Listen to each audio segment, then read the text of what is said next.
So, black cards in Invasion, right? Let's take a look at what we got here. Cremate, it's black, it's instant. Exile card in graveyard from game, draw card. It's nothing special. It's pretty much just a draw. You play it more for the draw card effect. Because if you want to hose your opponent's graveyard, there are so many better ways to do it. Well, I can't tell you how many were in print or not at the time. Curse Flesh, it's a creature aura. Enchant creature gets -1/-1, and the equivalent of Fear. I have to say the equivalent because if it doesn't specifically say Fear, it probably doesn't specifically say Fear these days. Jeez. What else we got here? Dredge. This is a card that makes no sense. It's a black, instant, sacrifice a creature or land, draw a card. And I look at this, and I'm just like, why would I want to do this? Exchange a creature or land in play for a card draw. If I put it in play, odds are I put it there for a reason. I don't know.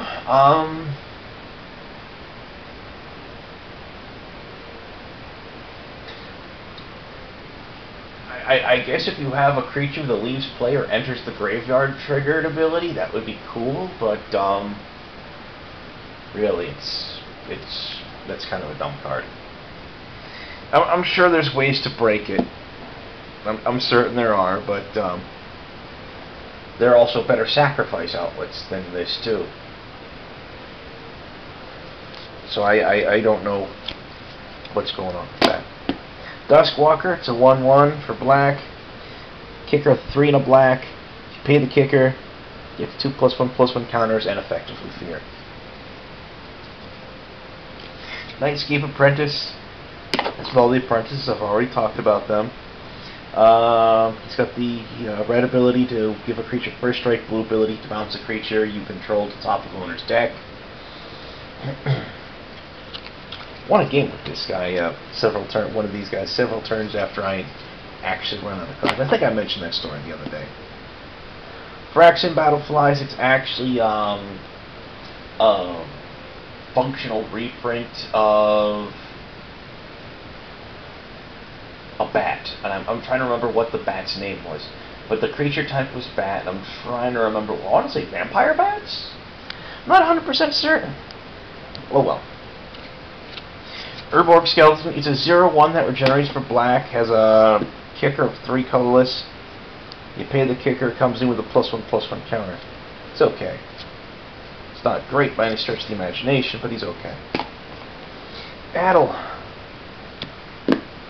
This is an interesting one. This is one that if it was reprinted, might even still see play. It's a colorless and a black, it's a sorcery. You play it, you choose a color. You look at your opponent's hand and you force them to discard a card of that color of your choice.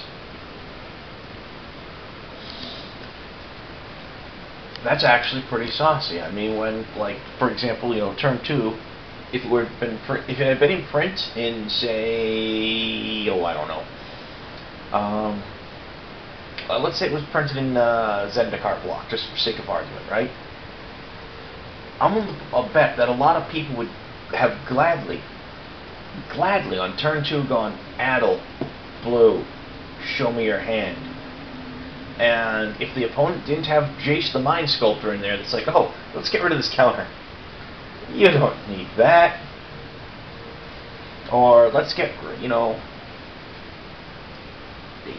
depending upon what they did or didn't have answers for handy as well, I mean, if you're playing black, you're probably playing Vampire Hexmage as well, so it's just like, what do you care about Jace, So it's like you might even play it and call white and get rid of their Squadron Hawks, Whatever.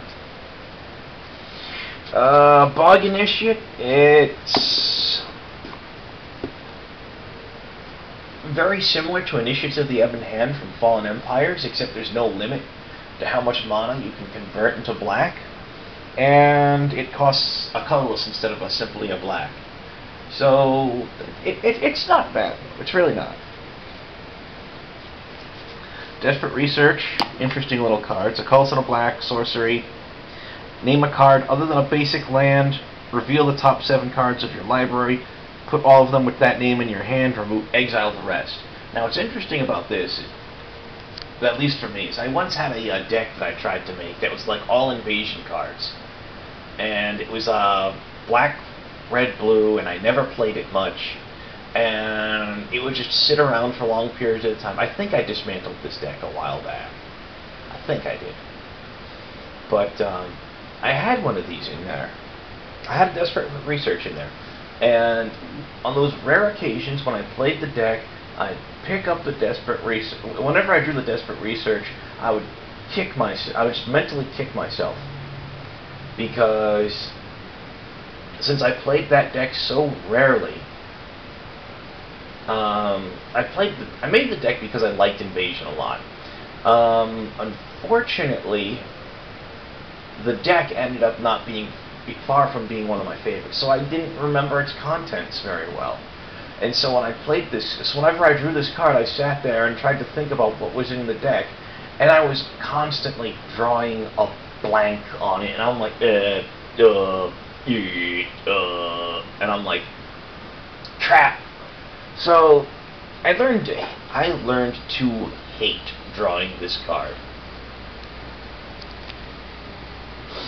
But I'm not saying it's a bad card in and of itself. I mean, especially if you've got some deck manipulation, I think it can be pretty boss. Do or Die. It's another one of those this or that cards. It's colorless and a black sorcery. Separate all creatures target player controls into 2 face-up piles. Just don't destroy all creatures in the pile of that player's choice. They can't be regenerated. So, for example, you target your opponent, you separate all of his creatures into 2 piles and say, which one do you keep? And the rest are gone. It's kind of fun. It's not bad. Especially having it's colorless and a black for what? For theoretically mass removal? Or not quite mass removal? Hate Weaver. Probably one of the better of the Weavers. Gives target blue or red creature +1/+0. That's actually not bad. Hypnotic Cloud. It's a colorless and a black. Your opponent discards a card from hand. If you pay the kicker cost of 4 colorless, they discard 3 cards instead. The kicker cost is really, really high. I don't like the idea of paying 6 to make my opponent discard 3. That's really on the high end, you know what I'm saying? But whatever, right? Morning. I know there's another card in this cycle. It's a creature enchantment. Enchanted creature gets -2/-0. You pay black to return the enchantment to your hand. It's okay. It really, I don't think it would work at all now that damage doesn't use the stack anymore. And that's pretty much all there really is to say about it. Ravenous Rats, been reprinted a few times. It's a 1/1 for a colorless and a black. When it hits the board, target opponent discards a card.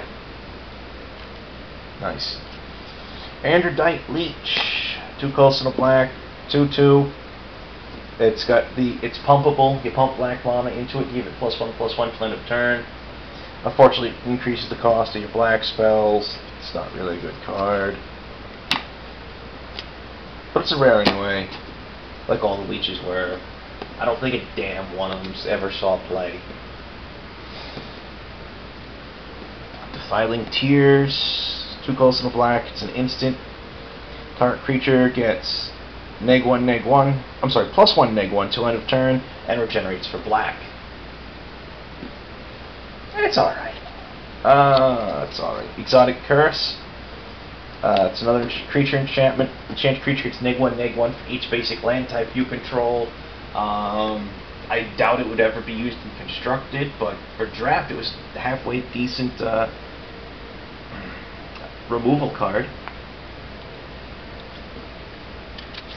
Phyrexian Infiltrator. This guy was interesting.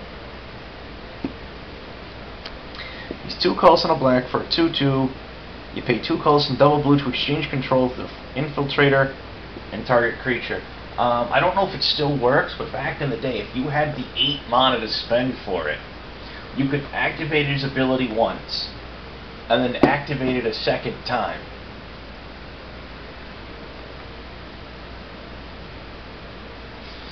And what you could do is, you could, first activation, target one of your, first activation, you target one of your own creatures. Then for the second activation, while the first is still on the stack, you target one of your opponent's creatures. Second activation goes off first, you exchange control of the Infiltrator and your opponent's dude. You have your opponent's dude, he has your guy. Oh, he has your Infiltrator. Then the first activation goes off. Exchange control of the Infiltrator and the dude you already had. You get the Infiltrator back. He gets the other dude. And that's kind of a nifty. I believe that's, yeah, I'm pretty sure that still works. The key to remember, of course, is that you have to do your creature first, his creature second, because you can't apparently if both creatures are controlled by the same player, no, you can't exchange. But you can still activate the target. The exchange doesn't take place until resolution. But yeah, he was interesting. He had some tricks with him. I've got some extras hanging around too. I think I ended up with like 7 of him. Plague Spitter, I ended up with a bunch of these. They're okay. It's a 2/2. At the beginning of your upkeep, deals 1 damage to each creature and player.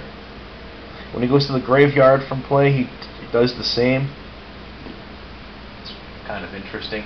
What's funky about that is if you have 2 Plague Spitters, this is where you get funk. During your upkeep, both their triggered abilities go on the stack. First one resolves, does 1 damage to both of them. Second one resolves, does the 2nd damage to both of them. They both die. Their leaves play. There goes the graveyard.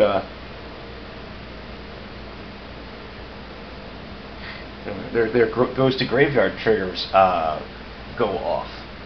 So if you have 2 of these guys in play, during your upkeep, you're basically hitting every one and every creature for 4 damage. It's interesting. In and of himself, he also just totally screws over most token-based decks. Because most token creatures have a toughness of 1. You know, your Saproling tokens, your Soldier tokens. Those are your 2 big ones. Most of them are 1/1s.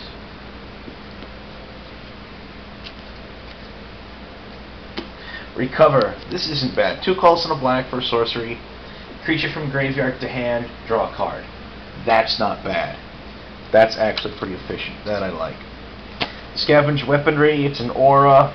Enchant creature gets +1/+1. Draw a card when it comes into play. That's not bad. It's not fantastic. It's not bad. Tainted Well. When it comes into play, you draw a card. It's a land enchantment. Enchanted Land is a swamp. The ability to screw over your opponent's land types can be fun. Urborg Emissary, 2 and a black for a 3/1. Kicker of a colorless and a blue. When it hits the board, if you paid the kicker cost, bounce target permanent to owner's hand. It doesn't even say non-land, target permanent. So that's not too bad, actually. The only thing that would, I mean, it's not really seriously not bad the way it is. The only thing I could really say about this card that would make it better would be to give it flash, but then you'd probably have to bump it up to a rare.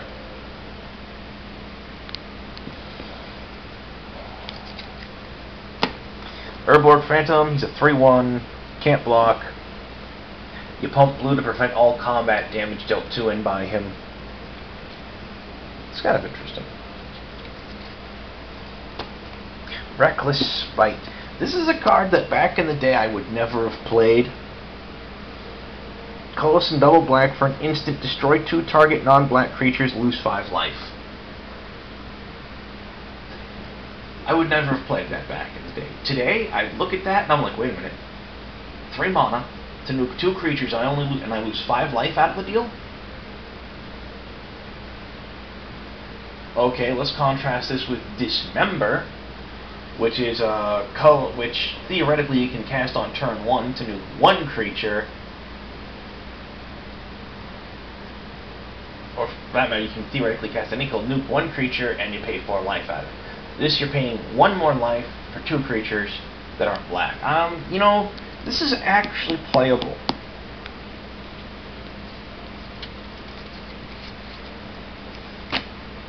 Agonizing Demise.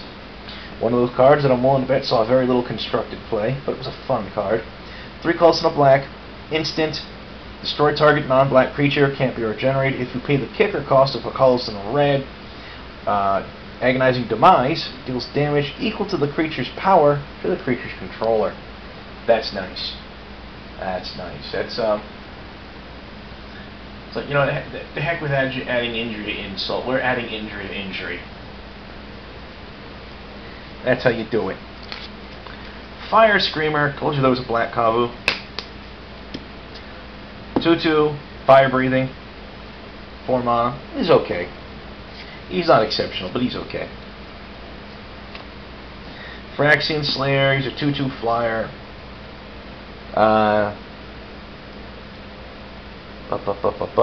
Whenever he becomes blocked by a white creature, destroy that creature. It can't be regenerated. He's okay. Trenchworm, he's a 3/3, not really exceptional, other than the fact that you can pay 2 calls on the red and tap him to nuke a non-basic land. I'm pretty certain there are plenty of formats where that's a lot more powerful than it was in Limited. You know, I have to, mostly I've been drafting for years. A lot of my constructed plays with like casual decks. I think I mentioned before, I haven't played competitive constructed in a long time. And I'll also be the first to admit I was not particularly good at it back in the day either. Regular constructed, yeah, cool. You know, casual style. Competitive, no. Just no. Marauding Knight. He's a 2/2, pro white. Get the +1/+1 for each planes your opponent controls. Yeah. Nightscape Master. One of the better masters. I mean, none of them were really bad, but Nightscape was arguably the best. Bounces creatures, hits creatures for 2 damage, does all sorts of mean stuff. He's great. Sabu's Assassin. It's a 1/1 for 4. You might look at it and say 4 mana for a 1/1. And you tap it to destroy target creature if it shares a color with the most common color on the board. That creature can't be regenerated. For the most part, I think of it more as a Color Matters themed version of Royal Assassin. It was kind of funny too, because the other week we're drafting and like Royal Assassins end up in the prize pool on a regular basis now, because and it's funny because way back in the day that was a $5 to $10 card, maybe more, depending upon who you talk to. Especially like, you know, Ice Age era, you know, Royal Assassin was worth money. These days he's not. These days you can get a Royal Assassin for anywhere from $0.25 to $1 if you look in the right places, you know. Because yeah, he's a rare, but for the most part these days he's a junk rare. He's, you know, he's not competitive anymore. He's barely even kitchen table competitive now.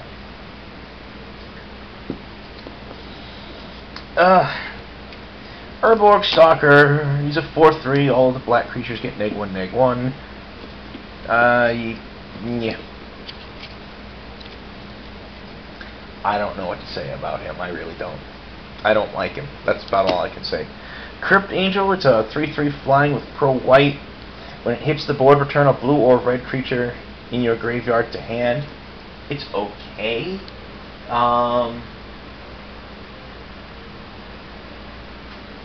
I wouldn't mind seeing if there was a return to Ravnica. I would not mind seeing a new version of Crypt Angel where you probably junk the color protection for... I don't know what you would junk the color protection for. I really don't. But yeah, jump the color protection and make it return green or white creatures to your hand.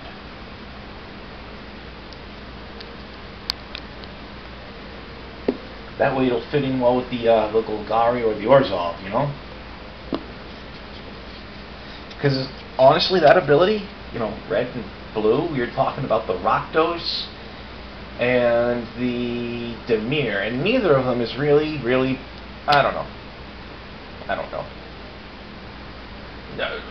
A lot of reanimation that doesn't really seem to fit the flavor of either too well.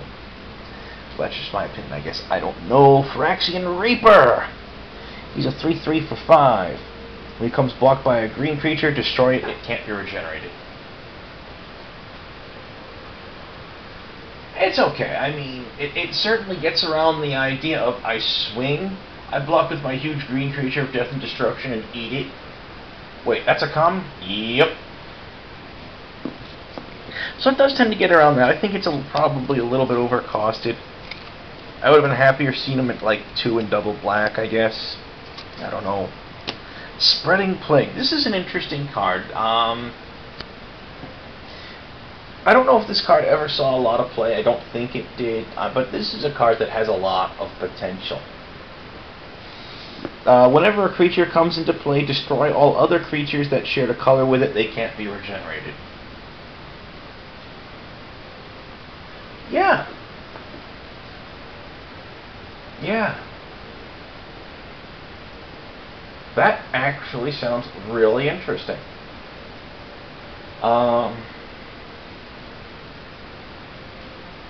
I would gladly use that with, I believe Shifting Sky is an enchantment. I'm not 100% certain. I'd have to look it up.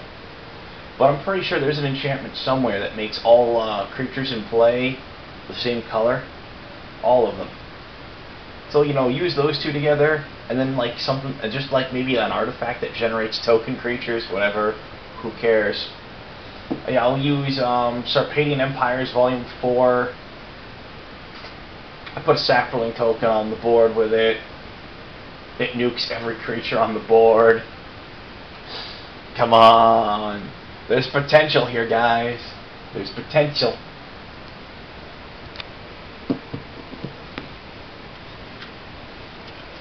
Annihilate, 3 double black, destroy target non-black creature, can't be regenerated, draw a card. It's pretty solid for what it does. Phyrexian Delver, this is something I somehow or another ended up with a bunch of copies of. I had like 2 playsets of it. He's a 3/2 for 5 mana. When he hits the board, return target creature card from your graveyard to play, lose life equal to the card's mana cost. That's actually not too bad. I mean, seriously? Now granted, 5 is a lot to pay for a reanimation effect if you're trying to cheat something onto the board. But on the reverse side of the coin, it's like, hey, you know what? Blah. Do something about it. I don't know. Yawgmoth's Agenda. Play no more than 1 spell per turn. You may play cards in your graveyard as though they were in your hand. If a card would be put into your graveyard from anywhere, remove it from the game instead. So you're basically exiling everything that goes into your graveyard, but you can cast spells that are already there as though they're in your hand. What I'd love to do with Yawgmoth's Agenda is just play it, donate it to my opponent, crack a Tormod's Crypt on them, and just have fun with it, you know? That's just me. Goham Jin is a 5/5 regenerator. Gets -2/2 if he's not if he's a member of the most common color on the board. Used to make the fun little Dragon Ball Z joke to call him the Gohan Jin. Whatever, right? Savo's Decree. Choose a creature type. Target player reveals his or her hand discards all creatures of that type. Destroy all creatures that type that player controls. They can't be regenerated. So basically, yeah, I hose your tribe on the board. Any that are in your hand, yeah, show me your hand. Get rid of them too. It's a massive tribal hoser. There's a reason why Sabo's Decree is generally banned in any kind of tribal format. Because it's disgusting. Twilight's Call, 4 colors, double black. You can play. It's a sorcery. If you pay an extra 2 colors, you can play it whenever you could play an instant.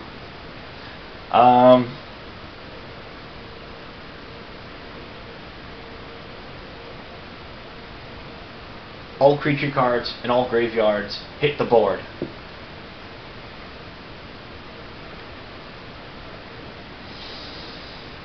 That's nice. That's just nice.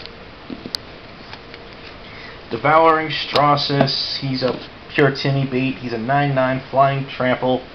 At the beginning of your upkeep, sacrifice a creature, and you can sacrifice a creature to regenerate him as well. His creature type is horror. He's, as near as I can tell, he's only in there because they wanted a replacement for Lord of the Pit. Because ever since around 5th edition, I want to say, Wizards got a stick up their buttocks about not printing demons. Because they were afraid of what happened with Dungeons and Dragons. For those that don't know, there was a big, huge moral panic thing about Dungeons and Dragons back in the early to mid 80s, where a bunch of people, you know, who didn't know what the heck they were doing, looked at some of the books and, oh my god, there's demons in here, and there's weird writing on, and magic spells and stuff, and blah, blah, blah, blah, blah, and I'm like, you know what? You're about as likely to learn how to cast a magic spell from a D&D book as you are from a Harry Potter novel or playing World of Warcraft. But we didn't have World of Warcraft at the time, and we didn't have Harry Potter at the time. But unfortunately, you know, I don't know. Moral panics generally do more damage to society than whatever the hell it is that they're whining about. And for the most part, the only long-term harm D&D has ever done to society is that it has inspired, very indirectly, but it has inspired World of Warcraft, which is probably a nastier time sink than the internet in general. And the internet, whew, that's a time sink if ever there was one. Soulburn, I believe it's a reprint from Ice Age, X2, black, sorcery, stick a straw in target player or creature for X. X can only be paid for with black or red mana. I know some people look at it and say, you know, there's cards in print that are better than that because it doesn't care what color mana you use. And my basic response to that is, you're right. But back in the day when Drain Life was the standard, this basically sat there and said, yeah, I can stick a straw on you even if I'm playing red and black. And red and black, classic color combination, you know? But, whatever, right? So, there's a bunch of black in Invasion. That's most of it. I'm not going to say it's all of it. I'm pretty sure I don't have a complete set of Invasion. I'm not going to be drafting tonight. I got friend's place to go to, birthday party, blah blah blah blah blah. Thing. Yes, thing is the technical term for it these days. That's right, it's Icelandic Parliament. Yeah. Take that. That'd be awesome. Where are you going? I have to go for a thing, you know. You're going for a thing? Yeah, I'm going for a thing, man. Oh, when will you be back? Oh, a few days. How long is this thing gonna take? Not too long, but I have to fly to Iceland for it, you know. Jeez. Oh well. Call this video done. Catch you guys later. Be good, fellas.